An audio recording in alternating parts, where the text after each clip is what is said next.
quick tutorial on breathing strategies that you can use for this program. Now, many of you have already seen a pelvic floor physio. If you're still working with a physio, that's wonderful. You can discuss the strategies that you learn here to see what may work best for your body with your physio.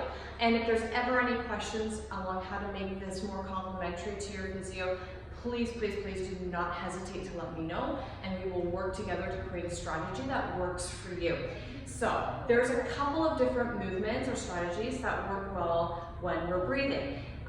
In postpartum, as we know, pregnancy pushes the diaphragm down or up rather, and we end up with chest breathing a lot during pregnancy. Remember when your baby's up to here, you're like heaving at the top of the stairs.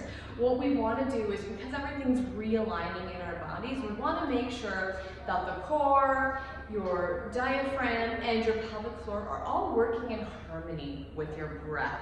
And so what happens is when that harmony is off balance, either in our day-to-day activities or maybe when we're performing a certain movement or type of exercise, that can go off balance. And what happens is that's when we start to experience symptoms. Maybe that's pain, maybe that's leaking, maybe that's some kind of deep discomfort. And so we want to relieve or alleviate some of those symptoms. And working with the physio can of course help, then of course incorporating strategies into some of the most foundational work and using that as you progress can make a really big difference in how you perform down the road. So whether you're lifting or running or doing boot camp, whatever your form of exercise is, we want to make sure that your body is already attuned to that natural rhythm and strategy that works for you, so that down the road, if you're lifting really heavy, you're not focused on your pelvic floor, you're focused on the actual lift in front of you.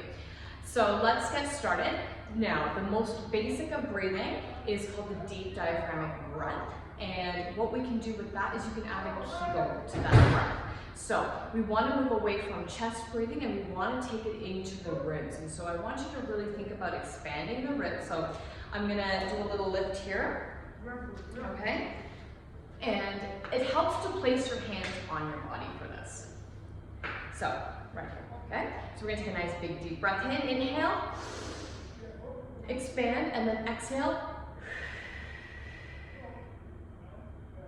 And here's a little trick I learned.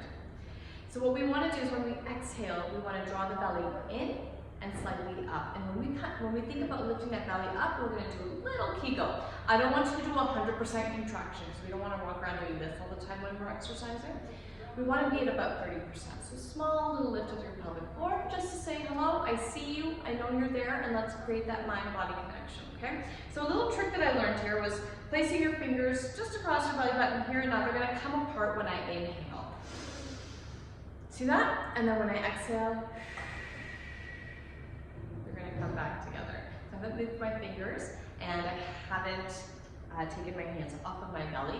And now my fingers are still touching while I'm still breathing and while I'm still talking. So I'm maintaining a little bit of pressure here in the core, and that's kind of where we want to be. We don't want to be clenching our pelvic floor. We don't want to be sucking in and bracing, you know, because at home right now, most of us are doing either body weight or really light weights, and so we want to be prepared for the task at hand. So we want to have a nice amount of pressure here, but nothing too strenuous. Hope that makes sense. Again, if you ever have questions, drop them in the comment section below, and I will answer them for you. Okay, so with that, we want to coordinate that with our lifting pattern, or our movement pattern rather. So imagine we're going to do a squat. Okay, a body weight squat. So we're going to inhale as we descend. At the bottom, we're going to start our exhale. And we're going to come up, we're going to draw that belly in and up, and we're going to have a little lift of the pelvic floor. And what helps is squeezing the glutes a little bit too, right? Again, we don't want to clench like we're picking up a quarter. We want to have a little bit of a squeeze, and what that does, that stops the glutes under the hips. So that avoids that hyperextension that can happen, right? We don't want to do a thrust here. So let's try that again. So we're going to inhale on the way down. Exhale strong as you come up. Now, this will be a lot more effective when you have load as well. But the reality is we want to try and do this just with body weight to start and bands to start, so that we become accustomed to it. So that when you are lifting something heavier, you're not focused on your pelvic floor. You're not focused on bracing super hard. You're focused on doing the lift with the amount of weight that you're doing. Or perhaps just running without thinking about a million things, right?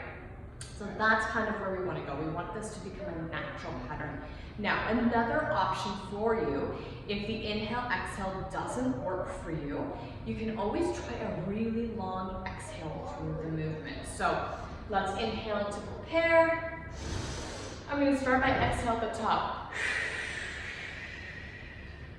And then in a nice long exhale to that particular squat. So those are two really great strategies. Play around with them and see what works for you. I don't want you overthinking this. I don't want you to, start and stop again as you're doing your movement. See what your body does naturally, and then try to coordinate that breath, one thing at a time.